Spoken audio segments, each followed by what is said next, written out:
अगर आपको MS Excel में सम फॉर्मूला का प्रयोग करना है तो सेल में लिखी संख्या पर नहीं, सेल पर ध्यान देना होता है। जैसे कि अगर आपको A1 से A4 तक के सेल को जोड़ना है तो A5 किसी अन्य सेल में टाइप कीजिए। ठीक है, सेल्स में तो equal to sum, small bracket यानी कि open bracket A1 plus A2 plus A4 close bracket. यहाँ हमने सेल्स A3 को छोड़कर बाकी सेल का योग किया है, तो उसी का योग आएगा। A1 A2 और A4 का योग आएगा, A3 का योग नहीं होगा इसमें शामिल। ठीक है। MS एक्सेल में menu bar, edit menu, view menu, insert menu, tools menu. MS Excel में एडिट मेन्यू, इसके बारे में आज हम इस वीडियो में चर्चा करते हैं। इस ऑप्शन में वर्क बुक में सुधार करने से संबंधित विकल्प होते हैं, जैसे कट, कॉपी, पेस्ट आदि के साथ श्रृंखला बनाने में फाइंड, रिप्लेस, गो टू के विकल्प उपलब्ध होते हैं। जब किसी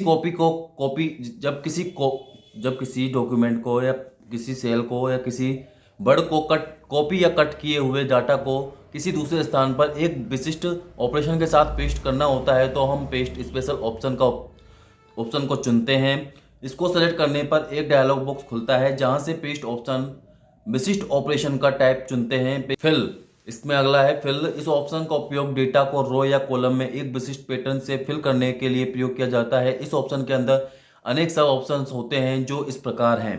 पहला है डाउन, इसमें डाटा नीचे की तरफ फिल होता है। दूसरा है अप, इसमें डाटा ऊपर की तरफ फिल होता है। तीसरा है राइट, इसमें डाटा दाहिनी तरफ से फिल होता है। चौथा है लेफ्ट, इसमें डेटा बाएं तरफ से फिल होता है। ठीक है। ऑप्शन है सीरीज। इस ऑप्शन का उपयोग डाटा को रो या कॉलम में एक विशिष्ट पैटर्न से फिल करने के लिए प्रयोग किया जाता है। इस ऑप्शन के अंदर अनेक सब ऑप्शंस होते हैं। क्लियर, इस ऑप्शन से सिलेक्टेड सेल की इंफॉर्मेशन यानी डेटा को हटाया जा सकता है। इसके अंदर निम्न सब ऑप्शंस होते हैं, जो कौन से होते हैं? ऑल, फॉर्मेट, कंटेंट, डिलीट और कमेंट्स। ठीक है। ऑल का प्रयोग कब किया जाता है? इसमें सेल्स के अंदर मौजूद सभी जानकारी हट जाती है ऑल का प्रयोग करने से। फॉर्मेट, इसमें केवल डेटा का फॉर्मेट हटाया जाता है। कंटेंट्स, इसमें कंटेंट डेटा को हटाया जाता है। कमेंट्स, इसमें कमेंट्स यानी टिप्पणी को हटाया जाता है। ठीक है। डिलीट ऑप्शन, डिलीट ऑप्शन से सेल, रो या कॉलम को हटाया जाता है, जिस पर क्लिक करने पर एक डायलॉग बॉक्स खुलता है। डिलीट ऑप्शन पर क्लिक करने पर एक डायलॉग बॉक्स खुलता है, जिसमें से कोई भी ऑप्शन आवश्यकता अनुसार, यानी कि जो आपकी आवश्यकता अनुसार आप सेलेक्ट कर सकते हैं। डिलीट सीट, डिलीट सीट से पूरी सीट डिलीट हो जाती है। मूव या कॉपी, इसमें सीट जो भी है आपकी मूव या कॉपी हो जाती है।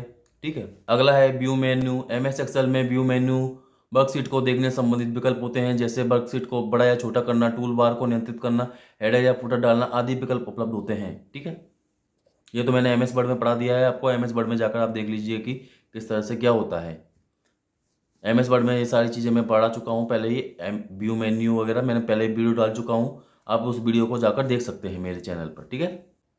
MS एक्सेल में इंसर्ट मेनू, इस ऑप्शन में वर्कशीट में इंसर्ट किए जा सकने वाले विभिन्न विकल्प होते हैं। इसमें row, column, cell, symbol, function, comment, picture, diagram आदि डालने के विकल्प उपलब्ध होते हैं, यानी ऑप्शंस होते हैं। अगला है टूल्स मेन्यू, टूल्स ऑप्शन। इस ऑप्शन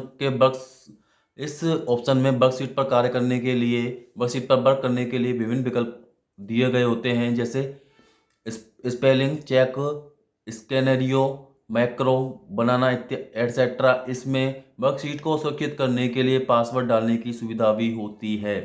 यदि आप अपने वर्कशीट किसी और को नहीं दिखाना चाहते, आप या फिर कोई आपका कंप्यूटर वगैरह आपसे लेकर कोई भी कुछ भी कर सकता है। यदि आपको उसको सुरक्षित रखना है, जैसे हम लोग अपने मोबाइल को सुरक्षित रखने के लिए पैटर्न की या फिंगर प्रिंट का इस्तेमाल करते हैं, फिंगर स्कैनर का इस्तेमाल करते हैं, उसी प्रकार आप अपनी वर्कशीट को सुरक्षित रखने के लिए पासवर्ड का उपयोग कर सकते हैं, पासवर्ड डाल सकते हैं। तभी वो फाइल जब कोई भी उस फाइल को खोलने की कोशिश करेगा तो उसमें पासवर्ड का ऑप्शन आएगा। पासवर्ड डालने के बाद ही वो फाइल आपकी खुलेगी। ठीक है। शेयर वर्कबुक, इस ऑप्शन के द्वारा वर्कबुक को नेटवर्क या इंटरनेट के जरिए बहुत सारे यूजर सूचना प्राप्त कर सकते हैं। अगला है मर्ज वर्कबुक, इस ऑप्शन के द्वारा एक वर्कबुक में चेंज करने पर दूसरी वर्कबुक में भी चेंज मर्ज हो जाते हैं। गोल सिंक गोल सीक ये एक डाटा एनालाइजिंग टूल है जिसके माध्यम से लक्ष्य को, यानी कि जो आपका टारगेट है उसको प्राप्त करने में आपको आसानी होती है। आप खोज सकते हैं उस टारगेट को। प्रोसेस ऑफ गोल सीक की प्रोसेस क्या होती है, उसको किस तरह से उपयोग में करते हैं, उसके लिए प्रोसेस है। पहले प्लेस सेल पॉइंटर और ऑफ रिजल्ट सेल पर जाएंगे, टूल्स गोल सीक पर क्लिक करेंगे, change the value of result cell पर क्लिक करेंगे, tell reference of cross pointing independent cell open होगा। सिनोरियो यह भी एक एनालिसिस टूल है जिसका प्रयोग वहाँ किया जाता है जहाँ पर देखना हो कि इनपुट डाटा को बदलने पर आउटपुट पर क्या प्रभाव पड़ेगा। जैसे कि नीचे दी गई टेबल में रेट 8 से 9.5 करने से इंटरेस्ट पर क्या प्रभाव पड़ेगा। इसके लिए टूल्स सिनोरियो ऑप्शन पर क्लिक करेंगे तो इसका एक डायलॉग बॉक्स इस तरह खुलेगा जिससे इससे हम सिनोरियो नाम लिखेंगे और चेंजिंग सेल में B2 लिखकर ओके पर क्लिक करेंगे तो यह B2 की वैल्यू पूछेगा। उसमें 9 से 5 टाइप करेंगे और ओके बटन पर क्लिक करेंगे। इसके समरी बटन पर क्लिक करने से सिनोरियो रिपोर्ट दिखेगी जिसमें इंटरेस्ट बदला हुआ दिखाई देगा। इसके द्वारा सेल वैल्यू की डिपेंडेंसी एंड इंडिपेंडेंसी मार्क की जाती है। ठीक, अगला है MS एक्सेल में डाटा मेन्यू। ठीक है, एक्सेल में डेटाबेस से संबंधित कार्य इस मेन्यू के द्वारा ही किए जाते हैं। इसमें data sort, filter, group, total, form आदि विकल्प उपलब्ध रहते हैं, यानी ऑप्शंस उपलब्ध रहते हैं।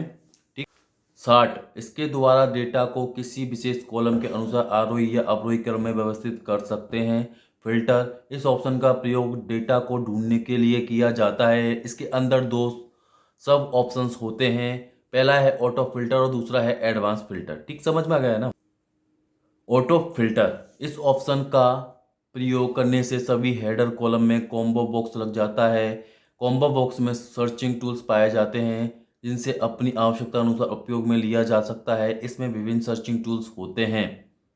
एडवांस फिल्टर इस ऑप्शन के द्वारा लिस्ट से कंडीशन के अनुसार खोज कर दूसरे स्थान पर दिखाते हैं, प्रदर्शित करते हैं, शो करते हैं। इसमें 3 प्रकार की रेंज का प्रयोग होता है।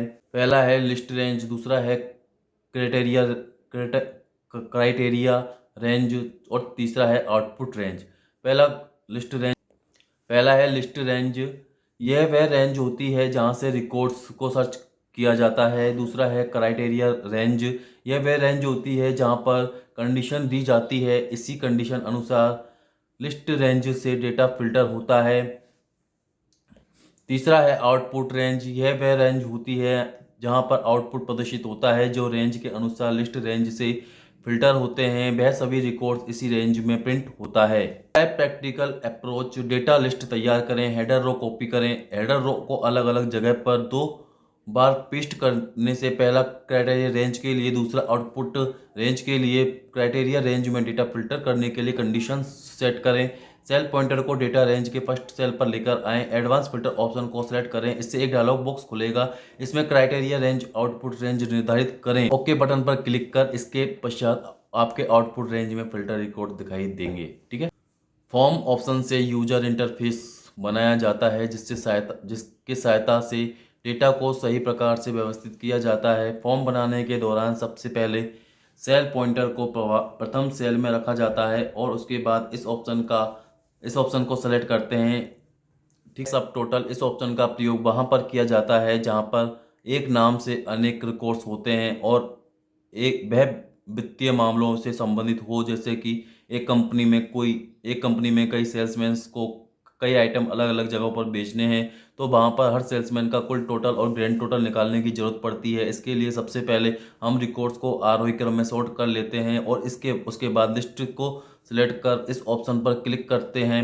अगला है वैलिडेशन ऑप्शन के द्वारा एक्सेल सीट के अंदर कार्य पद्धति के नियम स्थापित किए जाते हैं। जैसे कि हम अपनी कंपनी के कर्मचारियों को 5,000 से 10,000 के बीच वेतन सैलरी देते हैं तो हम ये सुनिश्चित करना चाहते हैं कि सैलरी कॉलम में 5,000 से कम तथा 10,000 से ज़्यादा एंट्री गलती से भी ना हो, तो इसके लिए सैलरी कॉलम में वैलिडेशन लगा देते हैं। नीचे टेबल, इस ऑप्शन का प्रयोग वहाँ किया जाता है जहाँ पर वित्तीय परिणाम जानते हो, जैसे कि अगर बैंक से लोन ले तो कितने महीने में किस रेट से कितनी किस्त अदा करनी पड़ेगी। इसके लिए एक टेबल बनाकर देख लेते हैं कि इस तरह से होगा। ठीक है, चित्र अगला है कंसोलिडेशन। इस ऑप्शन का प्रयोग वहाँ पर किया जाता है जहाँ पर दो या दो से अधिक जगहों की वैल्यूज या कुल या औसत निकालना हो। पिवोट टेबल, इस ऑप्शन के माध्यम से डेटा शीट की सारांश रिपोर्ट तैयार की जाती है जिसमें किसी विशिष्ट वैल्यूज को कॉलम तथा रो अनुसार कुल तथा महाकुल प्राप्त कर सकते हैं। एमएस एक्सेल में फॉर्मेट मेन्यू, इस ऑप्शन में वर्कशीट की फॉर्मेटिंग से संबंधित विकल्प होते हैं। इसके द्वारा सेल्स की संख्याओं, टेक्स्ट और डेट के विभिन्न फॉर्मेट रो और कॉलम की चौड़ाई अथवा ऊंचाई बढ़ाने का कार्य भी करते हैं। इस मेन्यू की सहायता से सारे काम आसानी से किए जा सकते हैं। इस तरह एक्सेल में विंडो मेन्यू, एक्सेल में एक साथ अनेक वर्कबुक को खोला जा सकता है या एक विंडो को 2 अथवा 4 भागों में स्प्लिट विभाग विकल्प के द्वारा विभाजित किया जा सकता है। एक्सेल में एक ही वर्कबुक को अनेक विंडोज में खोलने के लिए विंडो मेन्यू में न्यू विंडो विकल्प होता है तथा अन्य अरेंज विकल्प के द्वारा व्यवस्थित किया जा सकता है। ठीक।